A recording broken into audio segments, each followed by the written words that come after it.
गांजूरंगा दक्षिण भारत का एक तटीय राज्य था। वहाँ के अधिकतर लोगों का मुख्य व्यवसाय मछली पकड़ना और उसे बेचना था।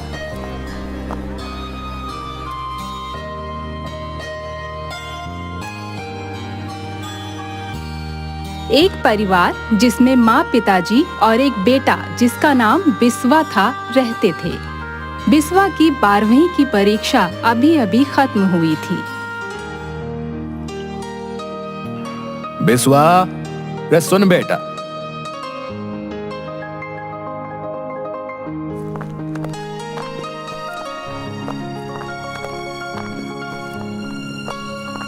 अब तेरी परीक्षा का परिणाम आने में वक्त लगेगा। तब तक तू कहीं कोई काम देख ले ताकि घर का कुछ खर्चा निकल आए।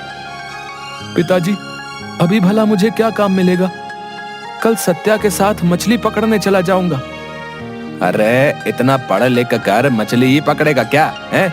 फायदा क्या तेरे इतने पढ़ने का? तो पिताजी, मैं क्या करूं फिर? अरे बुद्धू, कल तेरे चाचा ज्योतिर्मय आ रहे हैं, वही बताएंगे कि अब तू क्या करेगा।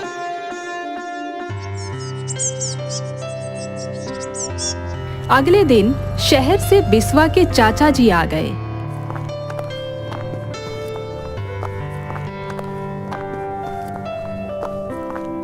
भैया जी प्रणाम। कैसे हैं भैया आप? प्रणाम। अरे आओ आओ ज्योतिर्मय, बहुत दिनों के बाद आना हुआ तुम्हारा।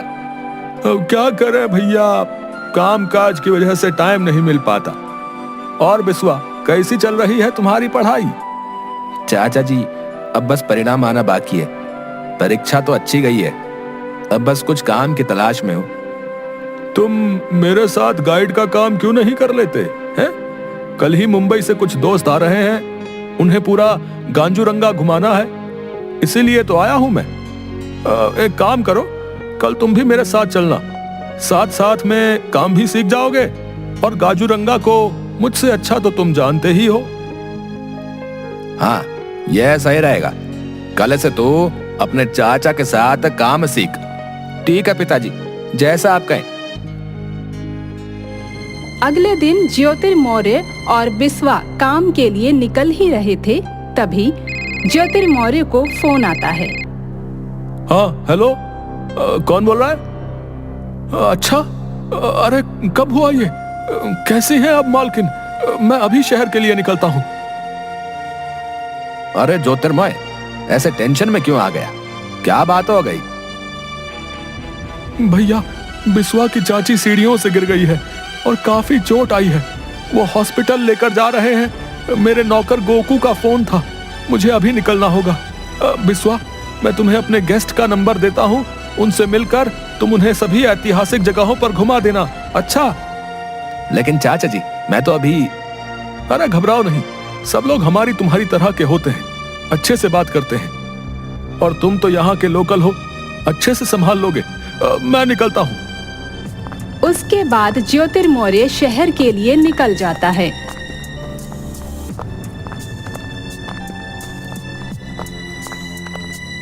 और थोड़ी देर बाद एक गाड़ी घर के सामने आकर रुकती है।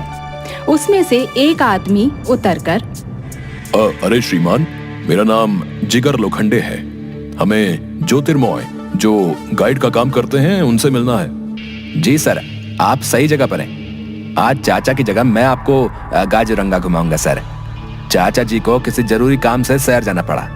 अच्छा, अब कोई बात नहीं, चलो आओ, गाड़ी में बैठो तो आज का काम शुरू करते हैं। बिस्वा उनके साथ गाड़ी में बैठकर वहां से निकल जाते हैं।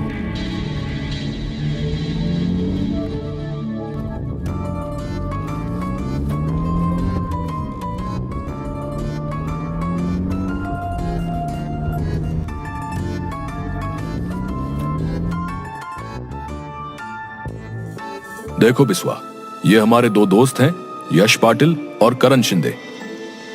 और दोस्तों, ये इस बार हमारे गाइड हैं, बिस्वा। सभी का गांजूरंगा में स्वागत है सर। और आज की हमारी पहली लोकेशन होगी सेंट जोसेफ चर्च। ये चर्च यहाँ का ओल्डेस्ट चर्च है सर। यहाँ से बस कुछ कदम पैदल चलकर हम वहां पहुंच जाएंगे।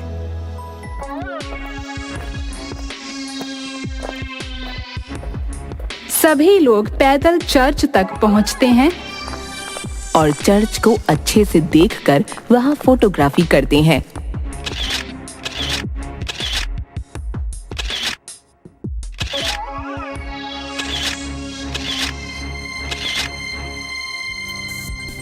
बिस्वा, ये जगह तो सच में लाजवाब है। अब हम इसके बाद कहाँ जा रहे हैं? सर, अभी यहाँ से कुछ दूर एक बहुत लोकप्रिय उद्यान है, वहाँ चल सकते हैं। अरे हम पार्क घूमने थोड़े ही आए हैं, कुछ और दिखाओ जिसमें रोंगटे खड़े हो जाएं, हैं? यादगार हो हमेशा के लिए। सर, ऐसी एक जगह तो है, लेकिन वहाँ कोई नहीं जाता सर। 2004 की सुनामी के बाद तो बिल्कुल नहीं। समुद्र तट से बिल्कुल सटी हुई करिकट्टू कुपम सुरंग, लेकिन वहाँ ना जाएं तो ही अच्छा रहेगा सर। यह की ना तुमने मजेदार बात भाई, है? ऐसा कुछ ही तो मैं ढूंढ रहा था। चलो यारो, वही चलते हैं यार, चलो। भाई, मेरा नाम जिगर लोखंडे जरूर है, लेकिन जिगर नाम मात्र ही है मुझ में। मैं तो ऐसी खतरनाक जगह नहीं जाने वाला। अरे भाई, कहीं और चल देते हैं ना। इसीलिए तो तुम लोगों के साथ नहीं आना चाह रहा था मैं। मुझे पता था तुम दोनों फट्टू हो। हाँ, ये फट्टू किसको बोला रे तू? हैं? फट्टू किसको बोला? तुम दोनों को, और किसको बोलूंगा? एक सुरंग में जाने से हालत पतली हो गई। क्या खाक वर्ल्ड ट्रेवल करोगे तुम लोग? अच्छा भाई, अच्छा, ठीक है ठीक है, चलो भाई चलो, ले चलो हमें सुरंग में। सब लोग साथ रहेंगे तो कुछ नहीं होगा, ठीक है?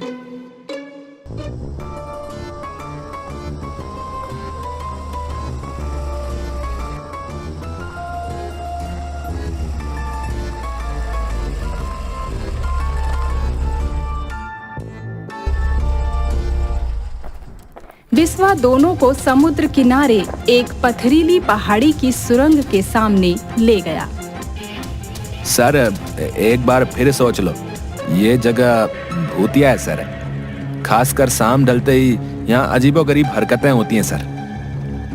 तभी अचानक पीछे से एक बूढ़ा सा भिखारी वहां आकर बोलता है, आ गए तुम लोग भी आ गए। जाओ जाओ, तुम्हारा भी वक्त आ गया है। जाओ, वो सब सालों से प्यासी हैं, बस सच्चा मन और चमकीला मोती ही बचेगा।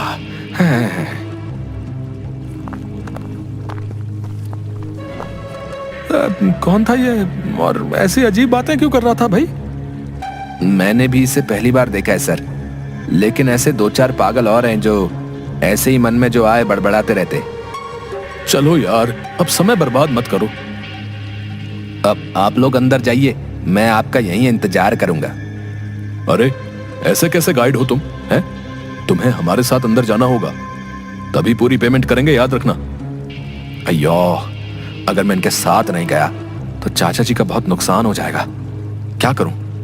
डर भी लग रहा है। बिस्वा न चाहते हुए भी उनके साथ सुरंग में प्रवेश कर जाता है।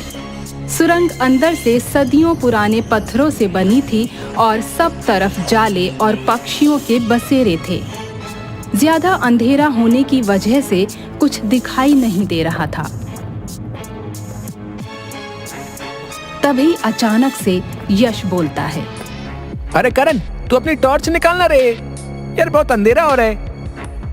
करण जैसे ही बैग से टॉर्च निकालने लगता है, उसके बैग से टॉर्च की जगह किसी का कटा हुआ हाथ आता है, जिसे देखकर सब डर जाते हैं और चिल्लाने लगते हैं। ये कैसे हुआ? मैंने तो बैग में सामान रखा था, ये कहां से आया? तभी सुरंग के अंदर से अजीब सी डरावनी आवाजें आती हैं। आओ, आओ, सब लोगों का स्वागत है इस प्यारी सी सुरंग में। इस प्यारी सी सुरंग में आओ, आओ। आज सबका अंत यही होगा।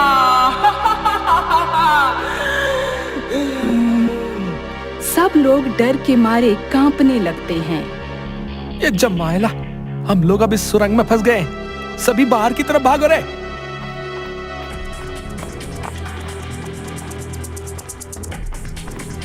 सभी वापस भागने लगते हैं, लेकिन कुछ चट्टानें अचानक से गिरकर रास्ता बंद कर देती हैं। सर मैंने मना किया था कि यहाँ ना आए, आप लोग नहीं माने।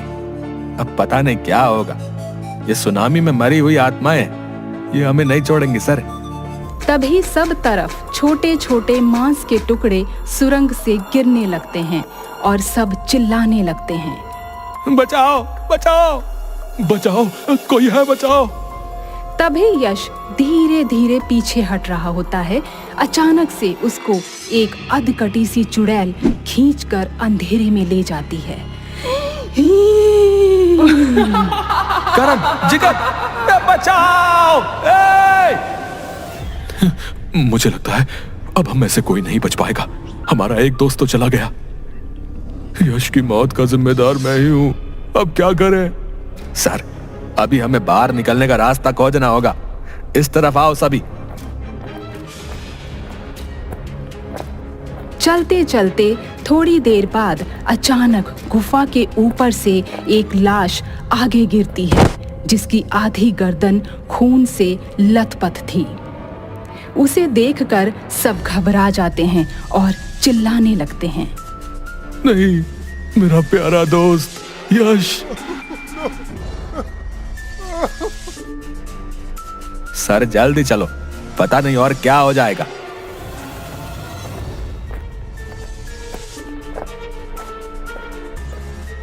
डरावनी आवाजें और तेज हो जाती हैं और गुफा में आगे 2 रास्ते दिखाई देते हैं।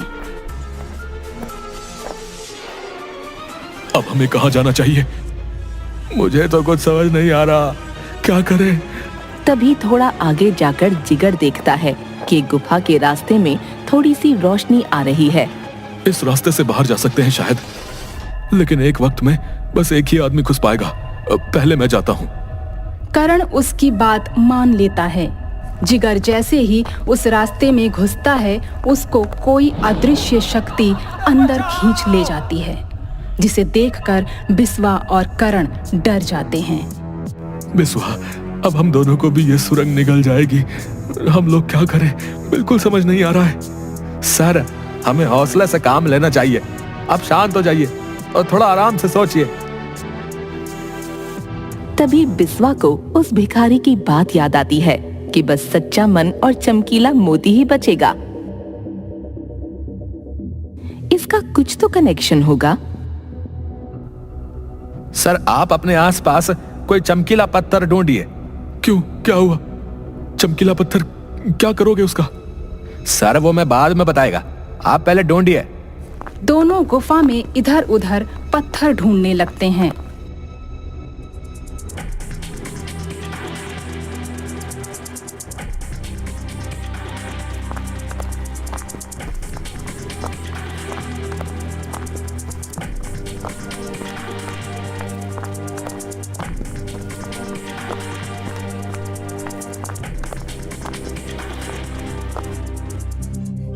बिस्वा इधर आओ, ये देखो, ये क्या मिला?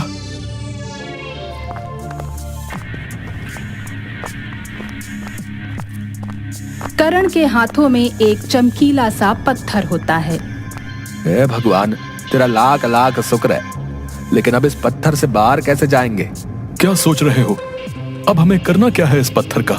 सर उस भिखारी ने कहा था कि बस सच्चा मन और चमकीला मोती ही बचेगा। चमकीला पत्थर तो मिल गया, लेकिन सच्चा मन नहीं समझा। करण सुरंग की पहेली समझ गया और उसने चमकीला पत्थर बिस्वा के हाथ में रखते हुए कहा, अलविदा दोस्त। तभी एक बहुत तेज रोशनी के साथ दोनों करण और बिस्वा गुफा के बाहर गिरते हैं। उनके हाथ में वो चमत्कारी पत्थर भी था। ये पत्थर मेरे हाथ में आते ही हम लोग सुरंग से बाहर कैसे आ गए? क्योंकि आज तुम्हारी वजह से मेरी जान बच पाई दोस्त। तुम्हारा मन सच्चा और साफ है, इसलिए पत्थर तुम्हारे हाथ में आते ही हम लोग सुरंग से बाहर आ पाए। अगर पत्थर तुम उठाते तो मैं भी अपने दोस्तों की तरह मारा जाता। उसके बाद दोनों भगवान का शुक्रिया करते हैं और वापस चले जाते हैं। दोस्तों, धैर्य, हौसला और बुद्धिमत्ता से हम लोग बड़ी से बड़ी मुश्किलों से भी निजात पा सकते हैं।